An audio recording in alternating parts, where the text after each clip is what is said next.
अच्छा, मुझे 2 ऑर्डर लगे थे। तकरीबन एक ऑर्डर जो था वो रेस्टोरेंट से 21 किलोमीटर था, दूसरा तकरीबन 18-20 किलोमीटर था। दोनों ही रेस्टोरेंट से एक ही तकरीबन फासले पे थे, लेकिन थे ऑपोजिट साइड पे। एक इधर देना है, दूसरा उस तरफ देना है, ठीक है।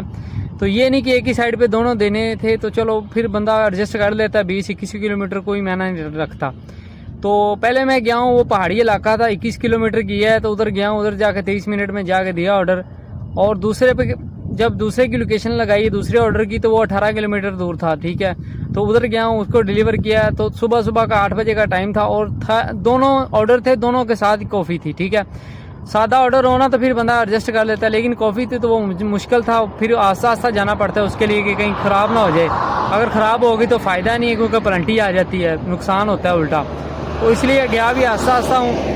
और अभी तकरीबन सुबह सुबह 8 बजे का टाइम हो गया, और मैंने तकरीबन 50-55 किलोमीटर जो बाइक है ना वो चला ली है, ठीक है। और अभी सारा दिन पड़ा हुआ है। अभी आप अंदाज़ा लगा लें, तकरीबन 300 किलोमीटर, आज 350 किलोमीटर चल जाएगी बाइक। तो बहुत ही आज ना सुबह सुबह 2 ऑर्डरों ने बहुत तंग किया है।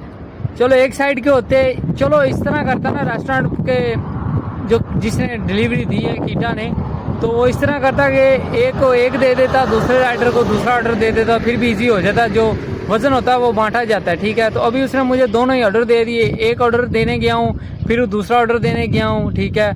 और अभी तो तकरीबन अल्लाह का शुक्र है कि धूप बहुत कम है। 8 बजे का टाइम है, धूप बहुत कम है, वरना वो पहाड़ी इलाका तो इतनी गर्मी होती है कि वहाँ तो बंदा चला जाए तो बंदे को दिन दिहाड़े पता चल जाता है कि कहीं आया है गर्मी वाले इलाके में, क्योंकि उधर गर्मी बहुत होती है पहाड़ों में, आपको पता है। तो जल्दी जल्दी पहाड़ों में ऑर्डर दे के अभी निकला हूँ। अभी जा रहा हूँ घर को, घर जाके उधर खाना शाना करता हूँ, क्योंकि अभी मैंने भी काफ़ी सफ़र कर लिया है। तो अभी पानी शानी पीते हैं, खाना शाना करते हैं, उसके बाद फिर अगला काम करते हैं।